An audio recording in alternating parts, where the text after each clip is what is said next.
de Sí, mi ahí está. pantalla. Bueno, muy bien, Sí, buenas tardes, mucho gusto. Yo soy Vivian Castro, soy residente de segundo año de medicina interna y hoy vamos a hacer una charla sobre el enfoque clínico de las glomerulonefritis rápidamente progresivas. Entonces, esta es la tabla de contenido. Vamos a definirlas, algunos datos de por qué es importante hablar del tema, una introducción, cuándo sospecharlas, cómo las vamos a clasificar y abordar pues, todo el enfoque clínico y unas cosas muy claves del tratamiento.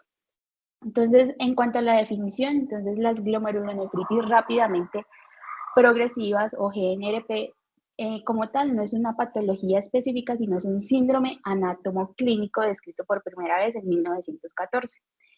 Se define como un síndrome nefrítico asociado a un deterioro de la función renal que se da en días o semanas o máximo meses, en general definido como menos de 3 meses. Se caracteriza histológicamente por una proliferación extracapilar y formación de semilunas. También es conocido como una glomerulonefritis crescéntica, pues por su presentación histológica. Y sin embargo, es importante saber que no todo sedimento urinario nefrítico asociado a lesión renal es una GNRP, porque la GNRP es una manifestación de un proceso inmunológico y hay otras causas de sedimento nefrítico que no son específicamente inmunomediadas. También se define como la presentación más grave del síndrome nefrítico. A nivel histológico, esto es lo que vamos a ver. Entonces, lo que se va a ver a nivel histológico en este síndrome es la formación de semilunas. Entonces, aquí está el glomérulo. No sé si ven mi puntero, yo creo que sí. Entonces, aquí está el glomérulo y por daño en la membrana basal glomerular va a generar extravasación del proceso inflamatorio que se está generando y principalmente estas semilunas que vemos aquí, que esto no debería estar aquí, que es como el espacio de filtración entre la cápsula de Bowman y el glomérulo, está lleno de macrófagos, linfocitos, fibroblastos, fibrina y polimorfonucleares, lo que va a generar pues finalmente un proceso fibrótico. Porque es importante hablar del tema. Entonces, en cuanto a la epidemiología global, en realidad, en las revisiones y en las series siempre referencian los mismos artículos, la epidemiología es como la misma hace en los últimos 10 años. Entonces, en España, para el 2023, de las biopsias renales en el grupo de nefropatología de España, el 6.6% eran biopsias compatibles con GNRP. En Italia, aproximadamente el 13% de las biopsias renales realizadas eran compatibles con GNRP. Se clasifica en 3 tipos, pues es como la clasificación más común. El tipo 3 es la más común, que es la asociada a vasculitis ANCA, que ya vamos a ver. Y en cuanto, si vemos desde el otro punto de vista, que es desde la lesión renal aguda, vemos que las GNRP son una causa, un porcentaje muy bajo de lesión renal aguda, aproximadamente menos del 5%. Es importante también tener claro que dependiendo del grupo etario al que yo me enfrente, voy a sospechar una u otra patología que genera GNRP. Entre esas, entonces, por ejemplo, en los adultos mayores de 60 años, la principal causa, el 30% de las causas de lesión renal aguda asociada a GNRP son por glomerulonefritis pausoinmune o tipo 3, especialmente la poliangitis microscópica. Pero también en esta población tener en cuenta la glomerulonefritis crioglobulinémica y las glomerulonefritis asociadas o relacionadas a infecciones. En cuanto a las patologías o las GNRP inmunomediadas, que serían las tipo 2, que ahí abarca una amplia gama de etiologías, digamos que la nefritis lúpica es común en mujeres jóvenes, aunque también puede afectar a hombres y es un factor de mal pronóstico, pero solo 2% de los pacientes con nefritis lúpica tienen más de 60 años. En personas más jóvenes, niños y adolescentes, la glomerulonefritis postestreptocócica sigue siendo muy común, al igual que la púrpura de Henoch-Schönlein, Y entre la tercera y la cuarta década de la vida, la nefropatía por IgA, que es la glomerulopatía primaria más común en el mundo, es más común como en esta población. Y en cuanto a las GNRP tipo 1, que son las menos comunes, asociadas a la enfermedad anti-MVG, tiene una distribución bimodal con un pico entre la segunda y tercera década de la vida y luego en la sexta década de la vida. En cuanto a las glomerulonefritis agudas, estas glomerulonefritis causan el 20% de las enfermedad renal crónica y hasta un 30% de la enfermedad renal crónica en adultos. Cuando hay unas semilunas que afectan más del 80% de los glomérulos, pues en realidad ya el pronóstico es muy bajo, es pobre, y se considera que la enfermedad renal crónica está en un estadio avanzado.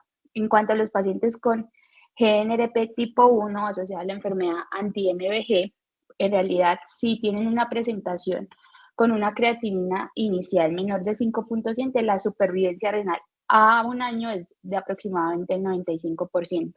Pero si la presentación de entrada el paciente requiere terapia dialítica, digamos que los desenlaces renales bajan drásticamente y solo 8% de los pacientes a un año no van a requerir esta terapia.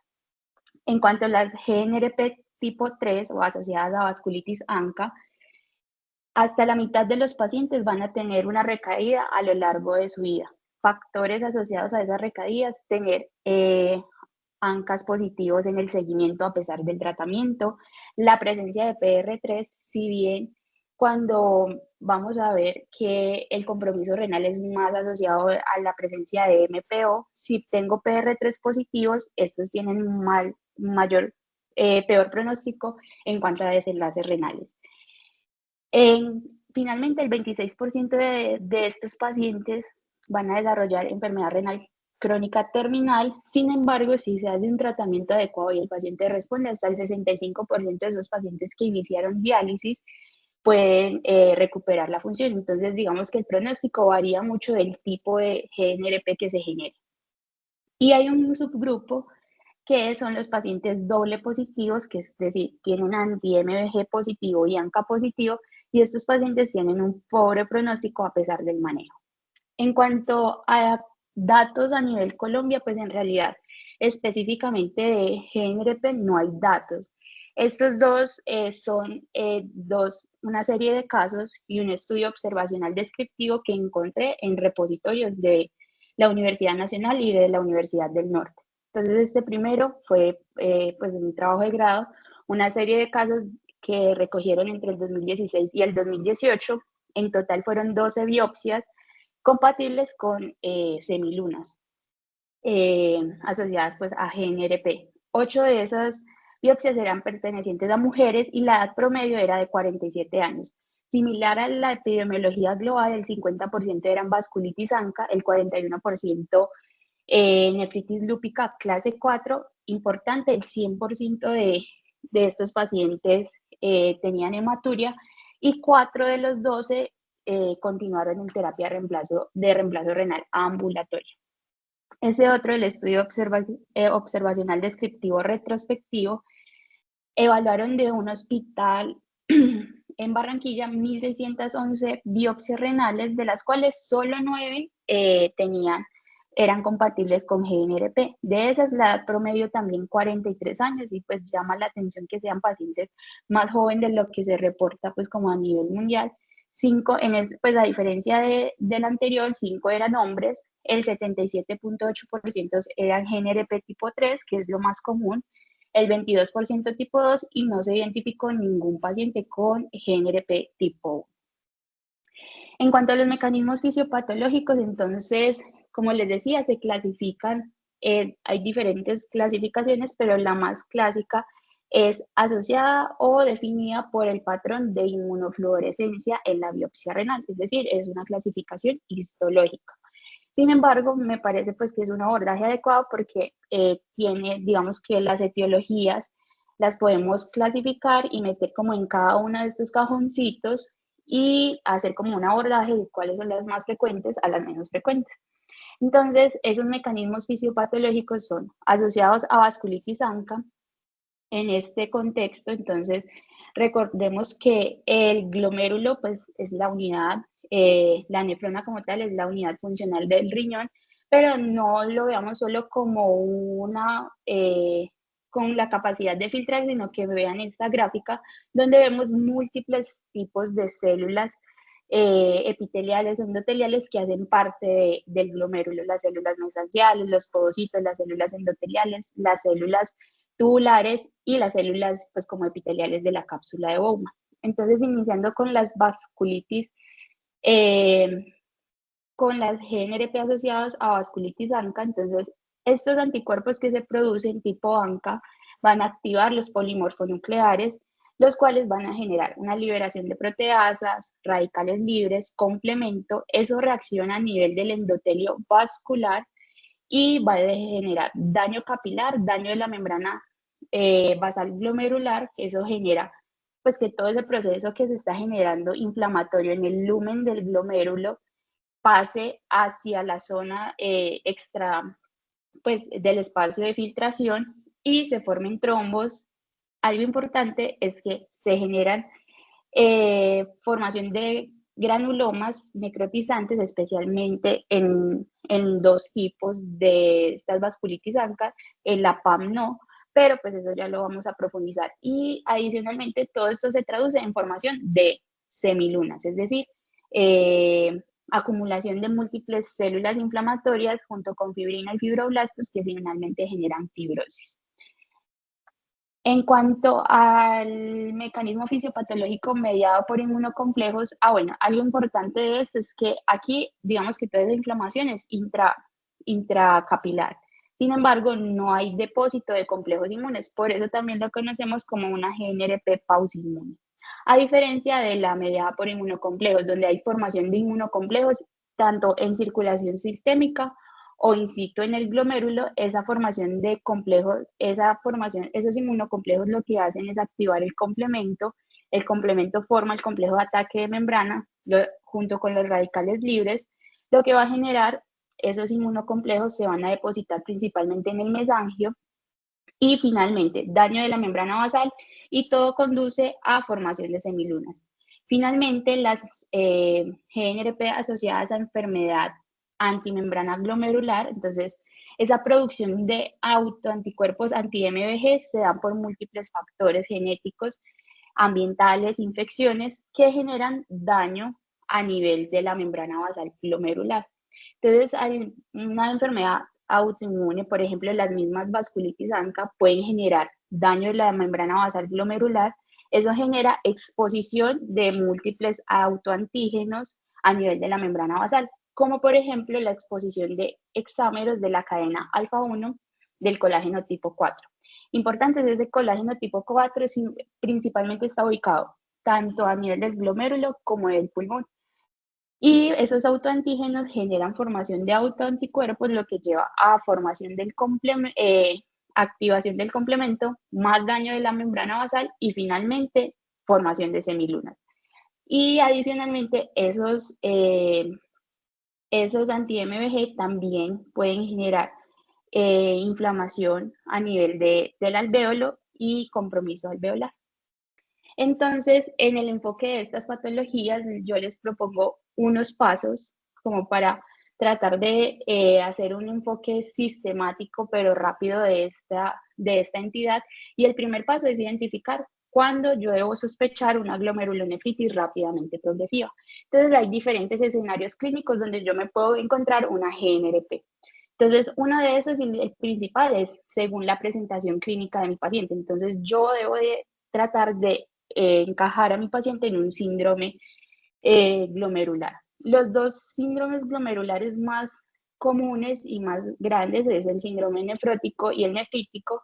En este contexto vamos a esperar que el paciente se encaje aquí con un inicio abrupto de hematuria micro o macroscópica con una proteinuria en rango subnefrótico con una hematuria que sea de origen glomerular asociado a edema en algunos casos, pero no tan marcado como en síndrome nefrótico y que generalmente tiene un inicio súbito.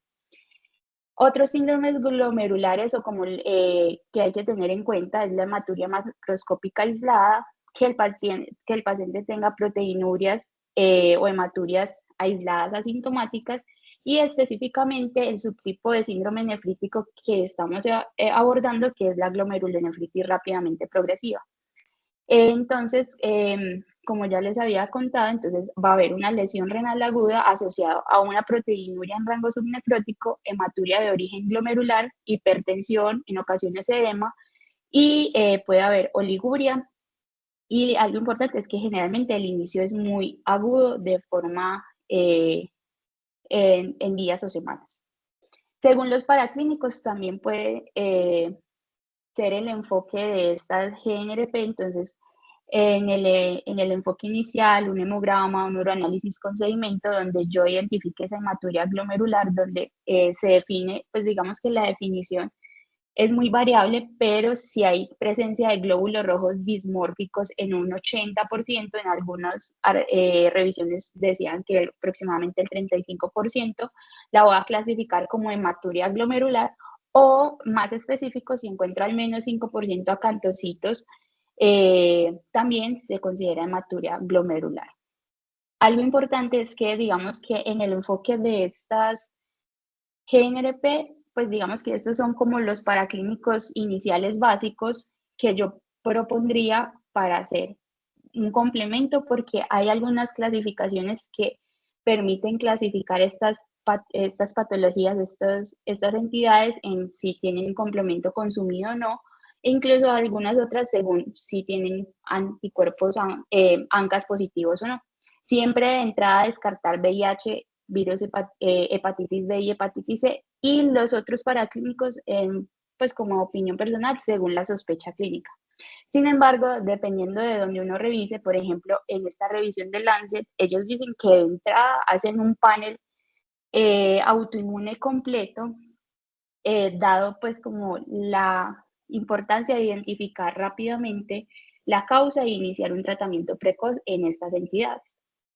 Y el otro contexto es el paciente que llega con una lesión renal aguda. Entonces, en el contexto de la lesión renal aguda, pues esa elevación de la creatinina sérica que cumple criterios de lesión renal, siempre descartar de entrada causas postrenales y prerrenales. Cuando ya descarté esas causas, entonces me voy a buscar las causas intrínsecas, las propias causas renales, y ahí las glomerulonefritis agudas van a ser las principales causas que debo pensar, entre ellas las glomerulonefritis rápidamente progresivas. También, pues el examen físico es importante, pero aquí quiero enfatizar en que si bien un examen físico completo nos puede orientar, siempre busquemos compromiso a nivel pulmonar, y no solo el pulmón, sino todo el tracto respiratorio, incluyendo el superior, y siempre evaluar la piel, porque en estos otros dos órganos nos pueden orientar a posibles etiologías de la GNRP. Antes de comenzar con cada etiología, quería traerles algunos casos clínicos que traje de una revisión que encontré. Entonces, el primer caso es un hombre, 82 años, hipertenso con enfermedad coronaria. Él consultó por fatiga, letargia, cuando llegó con unas cifras tensionales 150-90, unos paraclínicos con una creatinina de 8, tenía una previa de 1,2, una relación proteinuria-creatinuria de 0,8, una hemoglobina de 12. Le hicieron unos rayos X de tórax con congestión pulmonar, pero sin infiltrados. En el panel, pues como de enfoque de esa lesión renal, tenía unos anti-MVG positivos, y le hicieron una biopsia renal que reportaba una glomerulonefritis necrotizante y semilunas del 95% con depósitos lineares de IgG. El segundo caso es un hombre mucho más joven, 17 años, que consulta porque presentó hematuria macroscópica en el momento en que le inició un cuadro infeccioso del tracto respiratorio superior. Esa hematuria resolvió autolimitada, pero a las 2 semanas en los paraclínicos persistía con hematuria microscópica, proteinuria y una creatinina que era previa de 0,5 y ya estaba en 5,2. En el perfil como inmunológico, antiestreptolicina negativo, ANA, ANCAS y complementos normal, serologías negativas, le hicieron biopsia renal y reportaba una glomerulonefritis con semilunas del 70% con una inmunofluorescencia que reportaba depósitos inmunes BC3 e IgA en la región mesangial. El caso 3 es una mujer, 69 años, diabética, osteoporosis. Ella consultó por 2 meses de fatiga, disnea y rash en extremidades inferiores, que al examen físico se determinó que era una púrpura palpable. La creatinina de ingreso 3,2, una hemoglobina de 5,7, proteínas 1500 miligramos por gramo y una hematuria microscópica con glóbulos rojos dismórficos. En el panel de paraclínicos encontraron un ANCAS MPO títulos altos, C3 y C4 normal, PR3, ANAS y anti-MBG negativos. Una tomografía de tórax que evaluaba, que mostraba vidrio esmerilado bilateral paragliar, y la biopsia renal mostraba una glomerulonefritis necrotizante sin depósitos inmunes. Y finalmente, el paciente del caso 4, un hombre de 63 años, diabético, hipertenso, dislipidémico, antecedente de consumo de cannabinoides y heroína ocasional, ingresó por disnea, rash, coluria, oliguria y le encontraron un soplo diastólico. Las cifras tensionales de ingreso 142,84, una creatinina de 6 y la previa era de 1,3. En el perfil de paraclínicos, unos antiestreptolicinas negativos, anti-MBG negativos, crioglobulinas y serologías negativas. Sin embargo, unos ANCA-PR3 y MPO positivos, unos hemocultivos para estafilococo aureus positivos con una eco-TT que mostraba vegetación en la válvula aórtica, y la biopsia renal mostró una glomerulonefritis pauciinmune necrotizante con semilunas. Entonces, teniendo en cuenta estos casos clínicos, vamos a iniciar como el enfoque etiológico y cuáles podrían ser las posibles etiologías de estos pacientes. Entonces, el segundo paso que yo les propongo es clasificar. Entonces, como les decía, hay enfoques basados en patrones de inmunofluorescencia, enfoques basados en causas, enfoque basado en paraclínicos, pero el enfoque clásico es dividir en 3 tipos. Tipo 1, las GNRP asociadas a enfermedad anti-MBG, las GNRP asociadas a inmunocomplejos y las GNRP asociadas a vasculitis ANCA o pauciinmunes.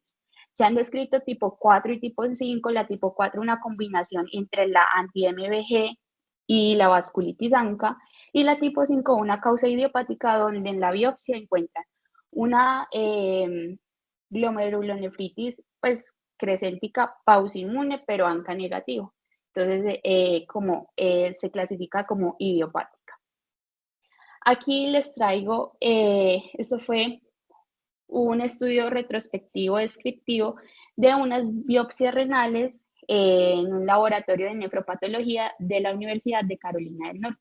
En total, evaluaron 632 biopsias renales, eso fue pues para el 2003. Lo que quería mostrarles, y bueno, evaluaron 632 biopsias renales y como la frecuencia según la edad. Entonces, les quería mostrar que en mayores de 60 años la causa principal, como les decía, es la GNRP pauciinmune asociada a vasculitis ANCA. En los pacientes más jóvenes, menores de 60 años, la causa más común son la tipo 2, que es la GNRP asociada a complejos inmunes. Y si bien la GNRP asociada a enfermedad anti-GMB es la menos común, se puede presentar a cualquier edad. En cuanto a la presentación clínica, pues como la relación anátomo-clínica de estas entidades, entonces algo importante, digamos que la edad, entonces los pacientes con GNRP inmunomediada tienden a ser más joven que los pacientes con un compromiso pauciinmune o anti-MBG. En cuanto al compromiso renal, digamos que la creatinina o la elevación de la creatinina inicial es más marcada en las pauciinmunes y principalmente en la anti-MBG, pero menos en la inmunomediada.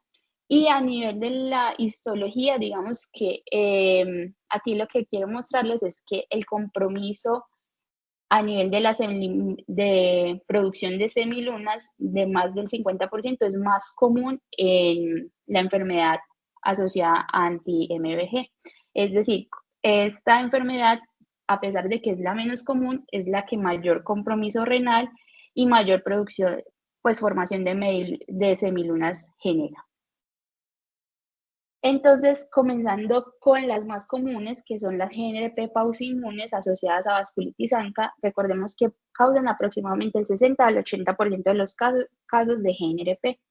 Entonces, hablando de las vasculitis asociadas a ANCA, recordemos que son vasculitis clasificadas como de pequeño vaso, es decir, que afectan arteriolas, vénulas capilares, y son pausiinmunes porque no generan depósitos a nivel de pues, de la biopsia renal. Entonces, aquí tenemos, digamos que los subtipos de esta vasculitis, tenemos la poliangiitis microscópica PAM, la poliangiitis granulomatosa, que es la GPA, y la poliangiitis granulomatosa eosinofílica, que sería la GEPA. También hay un subtipo que es la asociada a fármacos y la vasculitis limitada al riñón. Importante, como les decía, la incidencia entre la quinta y la sexta década de la vida. Importante, 1 de cada 4 de los pacientes desarrollarán enfermedad renal crónica. Y de estas vasculitis, el compromiso renal es muy común hasta en el 70% de los pacientes, principalmente en la GPA y en la PAM, mucho menos común en la GEPA. Entonces, de la GPA, el 70% de los pacientes debutan con una GNRP, hematuria, proteinuria subnefrótica. Cuando hablamos de la PAM, hasta el 65% desarrollan GNRP, especialmente cuando son mayores de 60 años. Y GEPA, la glomerulonefritis, si bien no es lo más común, hasta un 13% van a desarrollar esta presentación. En cuanto al compromiso renal, como les decía, la PAN es la que mayor compromiso renal genera y digamos que la clínica es lo que nos puede orientar a poder subclasificar esta vasculitis en los diferentes subtipos. Entonces, recordar que la GPA tiene un compromiso principalmente a nivel de tracto respiratorio, pues generando cavitaciones, masas cavitadas hasta en un 55%, nódulos pulmonares aleatorios hasta en un 70%, la púrpura palpable que en esta entidad tiende a ser en miembros inferiores que puede asociarse a úlceras en cuanto pues a la GPA. La GEPA, tener en cuenta pues la presencia de asma, eosinofilia, neuropatía periférica y si hay compromiso cardíaco. Y la PAM, como les comentaba, el compromiso principal es renal, pero se puede asociar a hemorragia alveolar, lesiones purpúricas, úlceras y artralgias. Entonces, en cuanto a los datos, bueno, y aquí les traigo una imagen de la nariz sencilla de montar que puede ser más asociada a GPA o a GEPA. En cuanto a los datos claves para el diagnóstico de estas vasculitis asociada a ANCA, entonces estos pacientes pueden presentar elevación de reactantes, leucocitosis, trombocitosis, anemias y reactantes de fase aguda elevados. Generalmente tienen ANAS, complemento y crioglobulinas normales y digamos que lo que nos va a orientar principalmente es la presencia o no de anticuerpos ANCA. Entonces, de estos tenemos dos subtipos que son los PR3 y los MPO. Importante de la GPA, la gran mayoría son el 70% de esta vasculitis va a estar asociada a anticuerpos tipo PR3, el 25% van a tener MPO positivos y solo el 5% van a ser negativos. En cuanto a la PAM, digamos que la distribución es como muy similar, la mitad van a ser MPO positivo, la otra mitad PR3 positivo. Y algo importante, por ejemplo, en la GEPA, que si bien no tiene un compromiso, el compromiso renal no es tan común, esta se caracteriza porque más del 50% van a tener ANCAS negativos. Eso es lo que quiere decir es que si yo tengo ANCAS negativos, pero la sospecha es elevada, no me descartan la enfermedad. Y algo importante en la vasculitis asociada o limitada al riñón, hasta el 70% está asociado a MPO positivo. Entonces, el compromiso renal está más asociado a la presencia de MPO. Si bien PR3 también puede estar asociado, pero como les comentaba, cuando está presente es asociado a peor pronóstico. Aquí les quería traer este es un estudio que publicaron el año pasado, fue un seguimiento a una cohorte retrospectiva que hicieron entre el 2014 y el 2021 en una IPS llamada Armédica, que está pues como en 7 ciudades de Colombia, incluyendo Medellín. Ellos incluyeron en el estudio adultos mayores de 18 años con diagnóstico confirmado de vasculitis asociado a ANCA por el reumatólogo pues, de la IPS. En total fueron 56 pacientes evaluados. Importante, pues como quería mostrarles de este estudio las características de esta población. Entonces, la gran mayoría, el 69% eran mujeres con una mediana edad de 60 años. En cuanto al fenotipo más común, muy similar pues como a los datos a nivel mundial, la GPA fue la más común en el 64% de los casos, la PAM en el 23% de los casos y la GEPA solo el 12.5% de los casos. Y en cuanto a la clasificación inicial de la gravedad, según la clasificación EUVAS, hasta el 21% de estos pacientes debutaron con un compromiso renal grave. Y específicamente el compromiso renal, quería mostrarles que la glomerulonefritis rápidamente progresiva fue la presentación más común del compromiso renal asociado a vasculitis ANCA en un 40%, siendo principalmente dado por la poliangitis microscópica. Y algo pues interesante que ellos reportaron es que un paciente tenía nefropatía por IgA asociada. En cuanto a las vasculitis asociadas a medicamentos o a fármacos, pues digamos que hay una lista amplia de medicamentos que no solo se asocian a este tipo de vasculitis, sino a otro tipo de glomerulonefritis rápidamente progresiva, pero específicamente a vasculitis asociada a ANCA, esta es como la lista de medicamentos pues más comúnmente reportada. Datos importantes, por ejemplo, la vasculitis asociada a medicamentos como la hidralazina tiene un perfil donde va a tener principalmente MPO positivo, pero digamos que ese perfil inmune es como atípico, también tiene ANAS positivos, antihistona y tiende a tener complemento bajo. Así como el propiltiuracilo, que también tiene MPO positivos cuando hay vasculitis asociada a este medicamento, pero un tercio pueden tener PR3 positivos, ANAS, antihistona, incluso cardiolipinas positivos.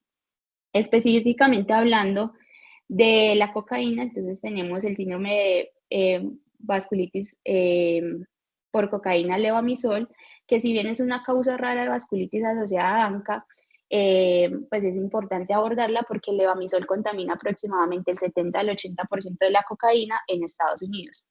Algo importante de esta presentación clínica es que suele aparecer el compromiso tanto renal como de los otros sistemas 24 a 96 horas después del consumo.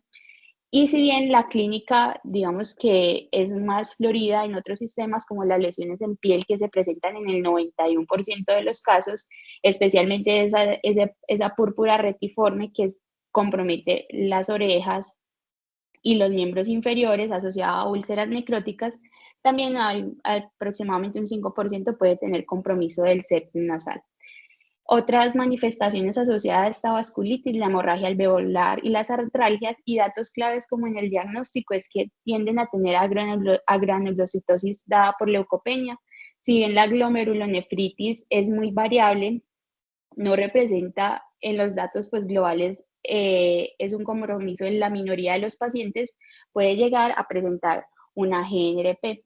Y en cuanto a los datos, pues como de paraclínicos, generalmente estos pacientes tienen ANAS positivos, anti-DNA positivo, anticoagulante lúpico positivo, MPO positivo y hasta el 50% también ERP3. Entonces, digamos que tener los dos, MPO y ERP3, puede orientar más, y estas lesiones más a una vasculitis asociada pues, al síndrome de cocaína levamisol.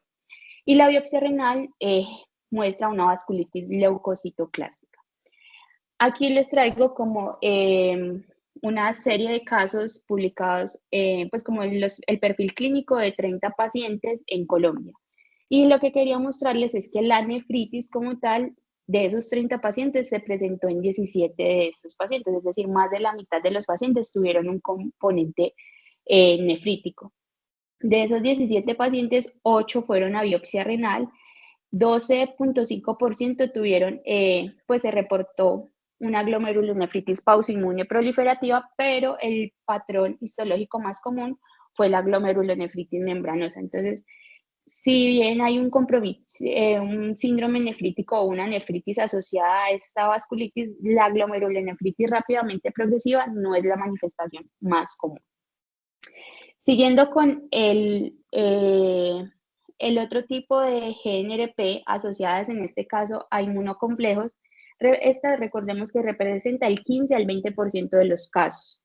La lista es muy amplia porque son diferentes patologías muy heterogéneas que finalmente desarrollan inmunocomplejos que se precipitan a nivel glomerular y generan semilunas. Entonces, comenzando, quería primero decir y poner esta diapositiva de que siempre debemos descartar estas infecciones, como les decía inicialmente. Si bien VIH puede asociarse a una glomerulosclerosis focal y segmentaria, que eso pues se traduce en una podocitopatía, y la clínica más común que podría generar una nefropatía asociada a VIH es un síndrome nefrótico grave, pues también se ha asociado a nefropatía por IgA, crioglobulinemia mixta tipo 2, que son dos entidades que sí se asocian a GNRP, entonces de entrada descartar estas infecciones. El virus hepatitis B, la manifestación histológica más común es nefropatía membranosa, por ende, pues más común que genere síndrome nefrótico, pero de estas tres, la más importante es el virus hepatitis C, porque puede generar una glomerulonefritis membranoproliferativa crioglobulinémica que ya vamos pues como a profundizar. En cuanto a las causas infecciosas que siempre debemos tener en cuenta y de forma transversal pensarlas y descartarlas de forma rápida, entonces la glomerulonefritis postestreptocócica es esa glomerulonefritis como prototipo de las asociadas a infecciones. Si bien es más común en niños, los adultos mayores de 60 años también pueden verse afectados. En general tiene un buen pronóstico, solo 1% desarrollan enfermedad renal crónica. Algo importante de esta glomerulonefritis es que tiene un periodo latente entre presentar el compromiso renal y el periodo pues, de la infección. Entonces, generalmente está precedido por una infección faríngea o en la piel por un Streptococcus beta hemolítico de 2 a 6 semanas. Esa infección se resuelve y 2 a 6 semanas el paciente inicia con hematuria, el 100% tiene hematuria, pero hasta el 50% de esos pacientes tienen hematuria macroscópica, hipertensión y la glomerulonefritis rápidamente progresiva es en realidad pues una presentación poco común de este tipo de glomerulonefritis. Datos claves en el diagnóstico, títulos altos de antiestreptolicina O que van a estar principalmente presentes hasta en el 95% en faringitis, 80% cuando son infecciones en piel. Estos pacientes pueden tener complemento consumido, especialmente C3 en las primeras semanas y C4 normal.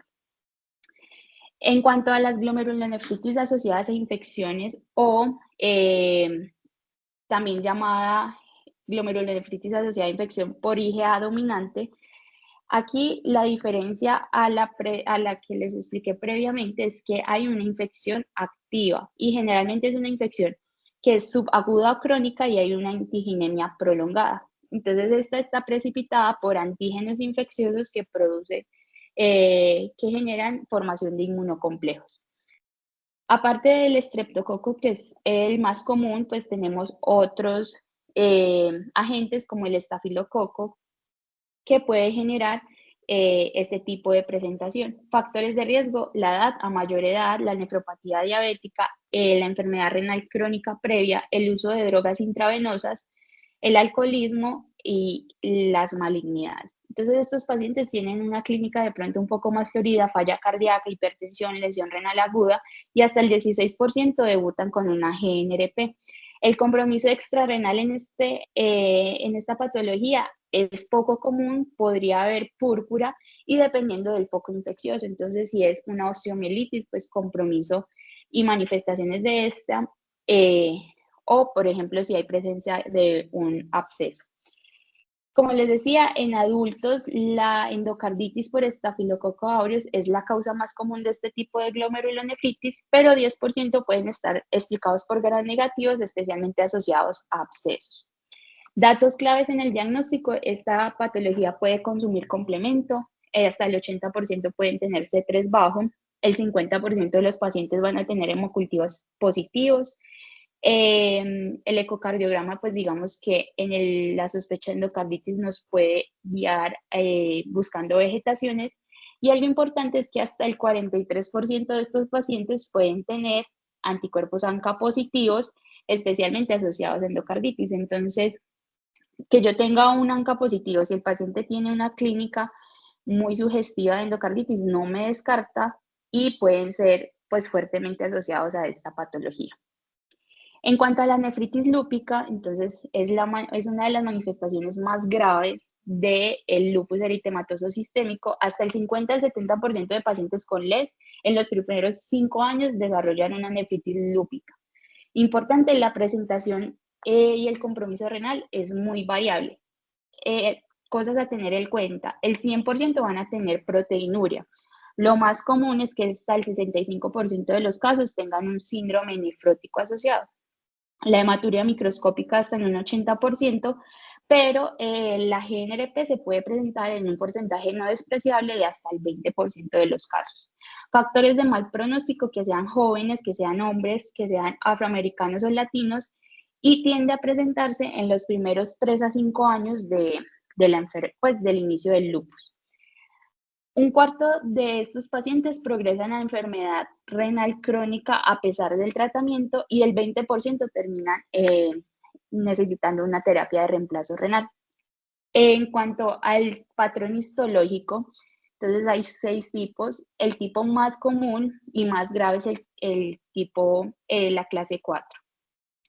Si bien la clínica pues, de estos pacientes en cuanto al compromiso renal puede incluso ser asintomáticos, digamos que nos orienta mucho pues las manifestaciones sistémicas de la enfermedad, si hay presencia de artralgias, rash, pleuritis, pericarditis. Entonces, datos claves en el diagnóstico de esta patología: que haya complemento bajo, que haya un perfil, unos ANAS positivos, anti-DNA positivos a títulos altos, que pueden estar en aproximadamente el 70% de los pacientes con nefritis lúpica.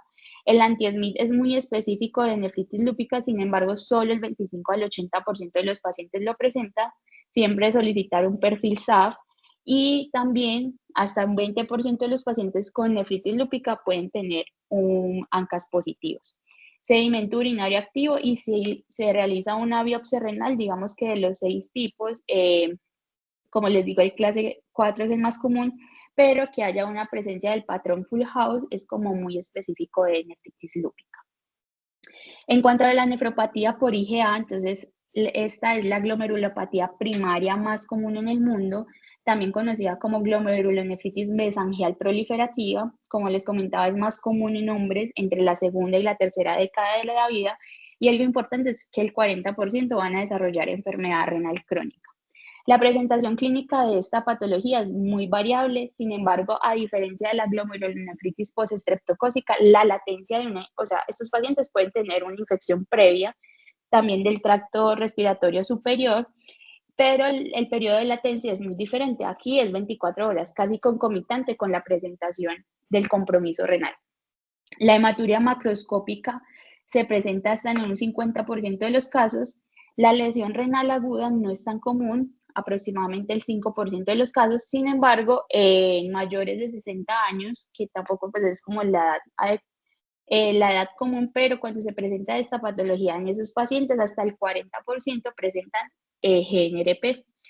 El síndrome nefrótico se presenta en menos del 10% de los casos. Datos claves, pues como en el diagnóstico de esta patología, principalmente en la clínica, la IgA sérica podría estar elevada hasta en un 50% de los pacientes, pero la especificidad es baja, y el diagnóstico es por biopsia renal, donde se observan los depósitos de IgA a nivel del mesange. Tenemos también, digamos que la vasculitis IgA, que es considerada la forma sistémica de la nefropatía IgA, es decir, en cuanto a la biopsia renal, en cuanto a los hallazgos histológicos, son indistinguibles tanto la vasculitis IgA como la nefropatía IgA. La diferencia es que en esta patología hay compromiso sistémico. Esto es más común en niños. Generalmente, el 50% de los casos refieren a una infección previa y la diferencia en cuanto al compromiso de la piel, la púrpura de estos pacientes se clasifica como una vasculitis leucocitoclástica que tiende a comprometer las superficies extensoras, a diferencia de las vasculitis asociadas a ANCA, que tiene un compromiso más distal de los miembros inferiores. Se asocia a artralgias, dolor abdominal y la glomerulonefritis rápidamente progresiva. La verdad no es un compromiso, una presentación muy frecuente en esta entidad, sino solo en el 2.7% de los casos. Datos claves en el diagnóstico de pues en realidad en adultos es un diagnóstico de exclusión y pues requiere biopsia renal porque en cuanto a la histología es indistinguible a la nefropatía por IgA. Y otra de las patologías asociadas a inmunocomplejos tenemos las glomerulonefritis crioglobulinémicas.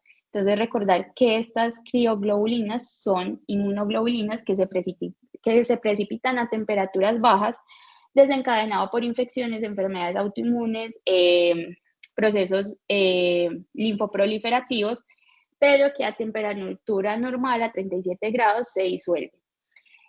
Importante de este tipo de glomerulonefritis es la manifestación extrahepática más común del virus hepatitis C. Hay 3 tipos de crioglobulinas, como vemos aquí en la gráfica, asociadas a inmunoglobulinas monoclonales, mixtas, ya sea inmunoglobulinas monoclonales tipo IgM, IgG, y el tipo 3 mixtas, pero asociadas a inmunoglobulinas policlonales. La más común de las 3 es la crioglobulinemia mixta tipo 3 y esta pues digamos que pues, representa el 50% de los casos de las glomerulonefritis crioglobulinémicas. Y de estas, el 85 al 90% de los casos son asociados a virus hepatitis C, que es la principal causa en el mundo de este tipo de glomerulonefritis. En cuanto a la clínica, digamos que las manifestaciones extrarrenales nos pueden orientar. También hay una púrpura palpable. Estos pacientes pueden tener necrosis digital, artralgias, cardiopatía isquémica, hepatoesplenomegalia. En cuanto al compromiso renal, pues el 20 al 60% de los pacientes van a tener compromiso renal y es muy variable, pero hasta el 11% de los pacientes van a debutar con una GNRP. Estas son como también pues como un ejemplo del compromiso vasculítico a nivel de la piel. También es muy similar al vasculitis IgA, que tiende a ser más en zonas extensoras y proximal, a diferencia de las vasculitis asociadas a ANCA. Datos claves en el diagnóstico: generalmente consumen complemento, principalmente C4. Estos pacientes pueden tener factor reumatoideo positivo y en la electroforesis de proteínas, inmunofijación, gamapatías polio monoclonales cuando se miden las crioglobulinas precipitadas, dependiendo del tipo, pero por ejemplo el tipo 3, que es el más común, que haya una presencia de crioglobulinas precipitadas más del 1%. Sin embargo, importante con este examen es que tiene una tasa alta de falsos negativos, pues por pues toda la dinámica que es hacer el examen. Entonces, por ejemplo, en la crioglobulinemia tipo 2, hasta el 40% no son detectables. Entonces, si la sospecha clínica es alta, hay que hacer pues como exámenes seriados. Y la biopsia renal generalmente muestra una glomerulonefritis membranoproliferativa. Finalmente, las GNRP asociadas a enfermedad anti-MVG son las menos comunes, pero las más graves. Hasta el 10 al 15% de los casos son explicadas por esta patología. Entonces, la enfermedad anti-MVG es una vasculitis también de pequeño vaso que afecta a los capilares glomerulares o los capilares pulmonares o ambos.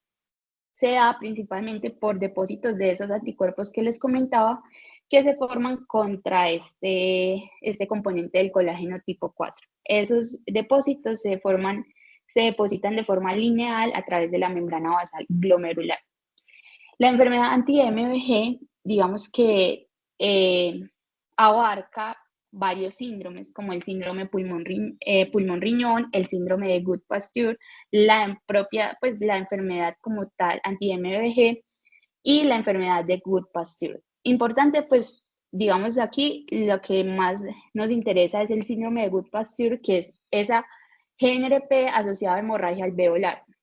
Hay diferentes causas. Las causas asociadas a vasculitis sistémica ya las abordamos y son las más comunes, el 60 al 80% de los casos. Por lo que les explicaba, por ejemplo, una vasculitis ANCA, por el compromiso que genera el daño de la membrana basal glomerular, se exponen estos antígenos y puede generar una enfermedad anti-MBG asociada. Y ya la enfermedad de Good-Pasteur, que es específicamente encontrar esos anticuerpos que resalto aquí, asociado a compromiso renal. Y la hemorragia alveolar representa el 20 al 40% de los casos, que es como lo menos común. Importante, entonces, como les comentaba, la distribución es bimodal, tercera década de la vida, sexta y séptima década de la vida. El compromiso renal limitado es más común en adultos mayores, es decir, que lleguen solo por compromiso renal, y la hemorragia alveolar es más común en jóvenes. La gran mayoría, 70-80% de los pacientes van a debutar con una GNRP y un tercio al inicio no van a tener hemorragia alveolar.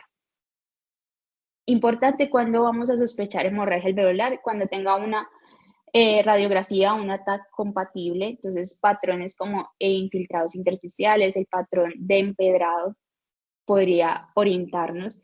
Si hay en una broncoscopia de evidencia de hemorragia alveolar, si hay hemoptisis, si hay una anemia inexplicada, una disminución de 1 gramo de la hemoglobina sin una causa clara, y digamos que el hallazgo más específico, que haya aumento de la difusión del DLCO. Entonces aquí les muestro una hemorragia alveolar en la biopsia por broncoscopia y el patrón de empedrado de una hemorragia alveolar.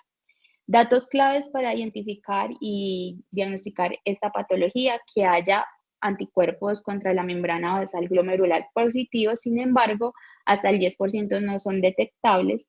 Importante, pues, como el fenotipo, que es el tipo 4, o los pacientes doble positivos que tienen ANCA, principalmente MPO positivo, porque estos pacientes, digamos que tienen un comportamiento diferente. Como les dije, esta enfermedad tiende a ser más grave con un compromiso renal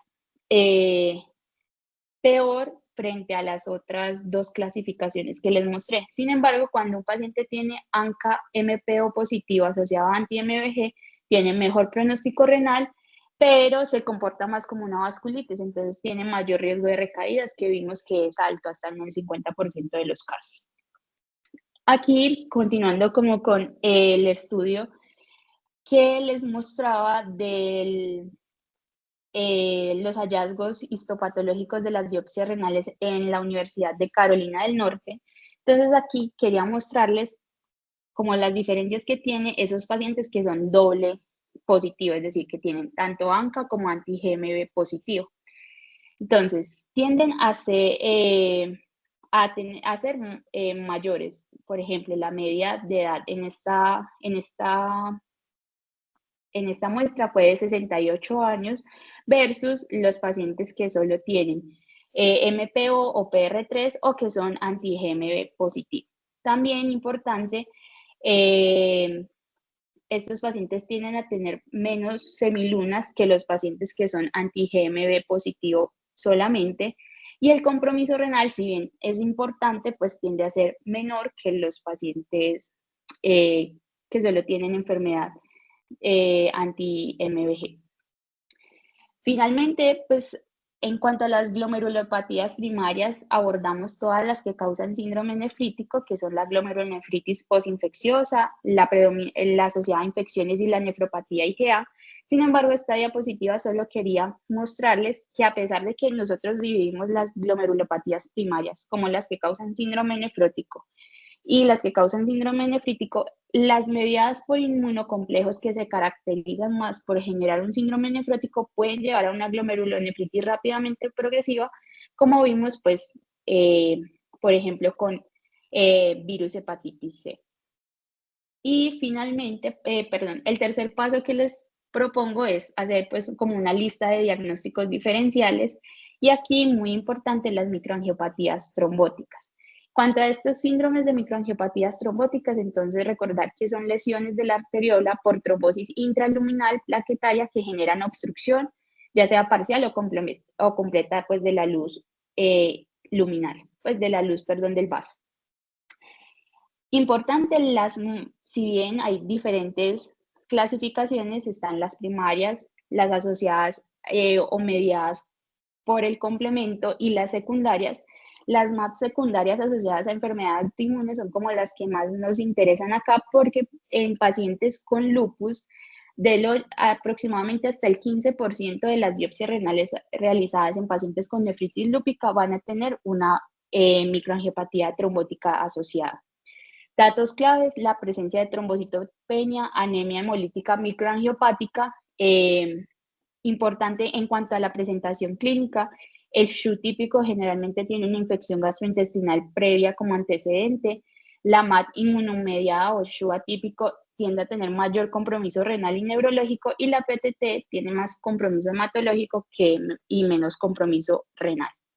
Entonces, en el algoritmo del enfoque de estas microangiopatías trombóticas, cuando ya descartamos causas primarias como la deficiencia de ADAMS 13, infecciones, digamos que en las causas secundarias siempre van a estar todas las glomerulonefritis rápidamente progresivas que les mencioné. Finalmente, la biopsia renal aquí, pues es el gol estándar, entonces todos los pacientes deberían tener biopsia renal.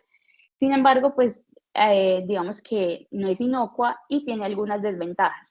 La biopsia no es específica, o sea, si yo tuviera la oportunidad de tener una biopsia apenas el paciente llega, si no hago un ejercicio clínico y paraclínico adecuado, no me va a ayudar de nada porque hay patrones histológicos que se asocian a múltiples causas. Por ejemplo, la glomerulonefritis difusa proliferativa te la puede dar unas infecciones, la puede dar nefritis lúpica, la puede dar la crioglobulinemia. Sin embargo, tiene unas ventajas que es evaluar la actividad de la enfermedad, la cronicidad y el pronóstico. Y yo lo que menos quiero en este punto es ver semilunas mayor del 50% en los pacientes. Pues lo ideal es que no lleguemos a ver eso, sino que impactemos antes de llegar a eso.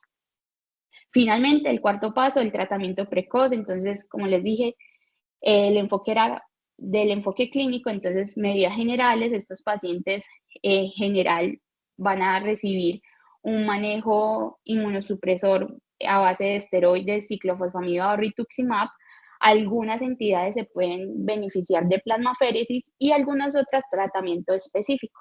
Entonces, volviendo a los casos clínicos, entonces resolviendo el primer paciente que tenía anti-MVG positivo, se diagnosticó con una enfermedad anti-MVG, sin embargo, en la revisión por la edad y por la biopsia renal que tenía un compromiso de semilunas más del 95%, decidieron manejo conservador porque no tenía pues como una manifestación amenazante para la vida y se fue como en terapia dialítica. El caso 2 fue la nefropatía por IgA. Este paciente junto con la paciente del caso 3 que se diagnosticó una vasculitis ANCA, recibieron un tratamiento similar, inmunosupresión. Y finalmente el caso 4 fue una glomerulonefritis asociada a infección, entonces el tratamiento de este paciente fue totalmente diferente y recibió antibióticos. Muchas gracias.